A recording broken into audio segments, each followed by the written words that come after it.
Welcome to the deep dive. So you're interested in the stewardess career path, huh? Well, these RoleCatcher excerpts, they really take us deeper. Like, beyond those typical ideas about the job.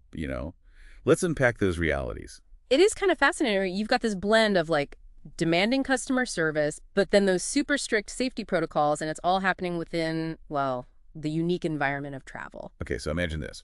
You're a stewardess just starting your day. This RoleCatcher guide, it really stresses adaptability right off the bat.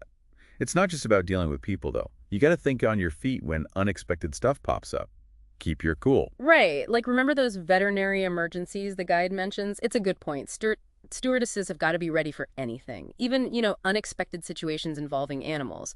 Imagine dealing with, say, a passenger who's a nervous wreck about flying with their pet, and then, bam, turbulence hits. Yeah, suddenly that whole coffee, tea, or me image kind of goes out the window, doesn't it? Yeah. It's not just about serving drinks. It's about handling all sorts of curveballs and doing it gracefully under pressure. Speaking of pressure, the guide talks about those really demanding passengers. What struck me was how much it emphasized active listening and clear communication. Yeah, those skills, they're more powerful than people realize. The guide talks about acknowledging the passenger's concerns, offering solutions. Sometimes just feeling heard is what really makes the difference. So it's more about de-escalating with empathy and professionalism rather than, getting into a power struggle. Exactly. But the guide does acknowledge that a smile and a listening ear, well, they don't solve everything. Sometimes you got to know when to bring in a supervisor, maybe even security, especially if safety's on the line. Right, because there are times when sticking to the rules, following those company protocols, that's really important. And speaking of protocols, the guide spends a lot of time on emergency procedures. We're not just talking about pointing out exits here. It's about being a first responder, whether you're in the air, on a ship, or even on a train. What kind of training does the guide recommend to handle those situations? It really pushes for comprehensive training, and not just the basics like first aid and CCR, but a whole range of emergency scenarios. Medical emergencies, security threats, even knowing what to do with hazardous materials. Wow, sounds like you need to be ready for anything. It's definitely not just about being friendly and remembering drink orders. It's a very demanding job, requiring a really diverse skill set. Which makes me think about career progression. And thankfully, the guide delves into that too. It actually lays out a clear path from entry level all the way up to head stewardess. That's right. It outlines different career stages, and each one comes with more responsibility. It's not a dead-end job at all. There are real opportunities to move up, take on leadership roles. Let's break those stages down a bit. What does the guide say about the responsibilities at each level?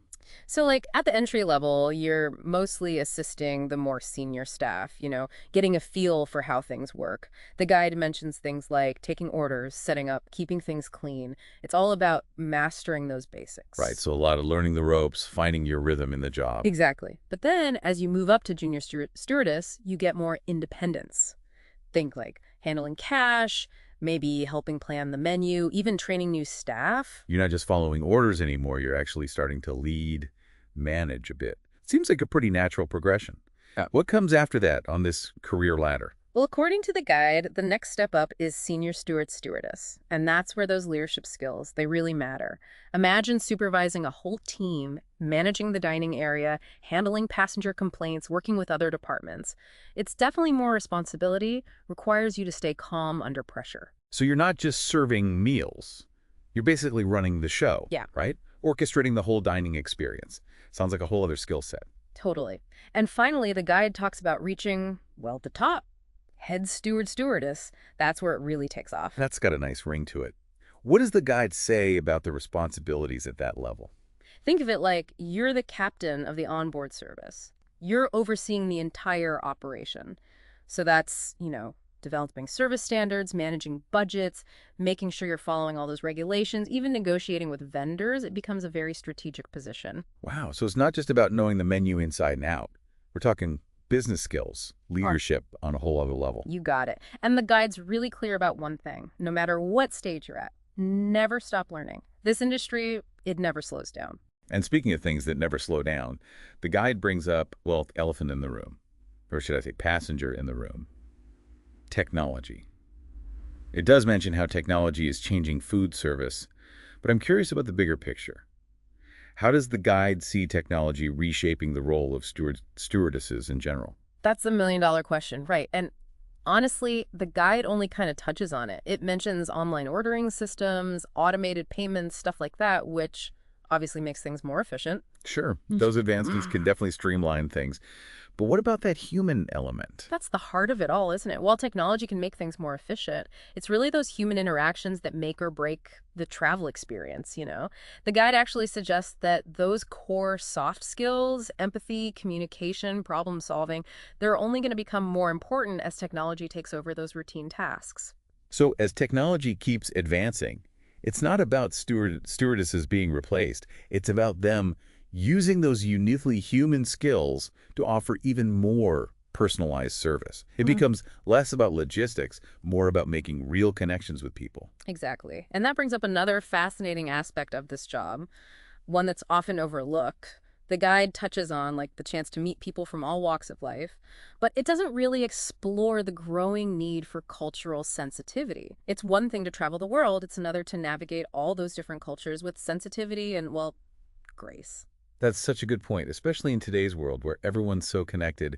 It's not enough to just speak the language. You got to understand and appreciate those cultural differences, right? Sure. What might be considered polite in one culture could be totally off in another. It's about being aware of your body language, your tone of voice, even those small, subtle cues that can make or break an interaction. So how does the guide recommend people prepare for that side of the job? It really stresses cultural sensitivity training. It suggests that stewardesses, they should actively learn about different customs, different ways people communicate. The world's a diverse place, and the skies are even more so. Makes total sense. No. But let's be real for a sec. Being a stewardess isn't all cultural exchanges and, managing difficult passengers. It's a job, and people need to know if it pays the bills. You're right, that's a big one. And the guide, well, it kind of drops the ball there. It mentions good salary as a pro, but it's surprisingly vague on the financial side of things. No specifics about starting salaries, raises, benefits. Not very helpful for someone considering this career. True, good is pretty subjective. What's good for one person might not be enough for another. What about things like health insurance, retirement plans, paid time off? Those are huge factors. You're telling me. Those are essential, and the guide is oddly silent on those details.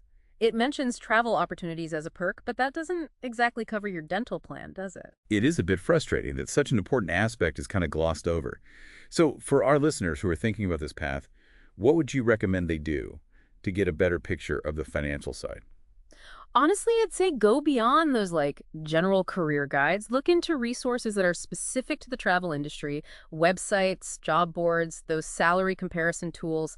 That's where you'll find the real nitty-gritty about pay and benefits. Makes sense. Those resources can give you a much more detailed view than a general career overview. Exactly. And, don't be afraid to ask about compensation and benefits when you're in an interview. It's your right to know, and it shows potential employers that you're thinking long term. But get this. Like I does. The guide talks about a good salary, right? But when I looked at some external resources, it was a bit more complicated. Like entry-level positions, it seems like they can range from, say, $6 to dollars per year. And of course, that can vary depending on the airline, location, experience, all of that. Yeah, that's way more useful than just hearing good. At least it gives you some real numbers to work with, compare. Right. And then when you factor in those benefits, health insurance, retirement plans, paid time off, that's when you get the full picture. Those things can make a big difference in your overall compensation. For sure. And speaking of those extra perks, the guide does touch on travel opportunities, which, let's face it, can be a huge draw for a lot of people. Were there any other benefits specific to the travel industry that the guide might have missed? Oh, good point. The guide doesn't really go into detail, but those industry resources I mentioned, they often talk about travel stipends, flight discounts, even perks for accommodation. Those can be pretty significant, especially if you're someone who loves to travel in your free time. It's like getting paid to travel, even on your days off. So I guess the takeaway here is don't just take the guide's word for it when it comes to salary. Do your own research, check out those industry-specific resources, and don't hesitate to ask those tough questions in interviews. Absolutely. Knowledge is power, right? And when it comes to travel and hospitality, it's a competitive world. Making informed decisions is key to having a successful, rewarding career. Well said. We've covered a lot of ground in this deep dive. From those demanding passengers to the amazing cultural experiences, the importance of cultural sensitivity, the financial realities, it's clear. Being a steward-stewardess is about way more than just serving drinks at 30,000 feet. No doubt. It's a challenging job, but also incredibly rewarding. It takes a special kind of person, someone with the right mix of skills, resilience, and of course a passion for people and travel. And as we've seen, it's a role that's always changing, right along with technology and the world of global travel. Right. So for those of you listening who are intrigued by hospitality and adventure, the guide is a good starting point. But just like with any journey, being prepared and eager to learn will take you far. Couldn't agree more. It's all about embracing those uniquely human qualities. Empathy, adaptability, cultural awareness. Those are things no robot can replicate. And with that, we've reached the end of our deep dive into the world of steward-stewardesses. Hopefully you've learned some new things, maybe even gained a whole new appreciation for the folks who grace the skies with, well, grace, resilience, and a friendly smile. Until next time, safe travels, everyone. And remember, there's always something new to discover.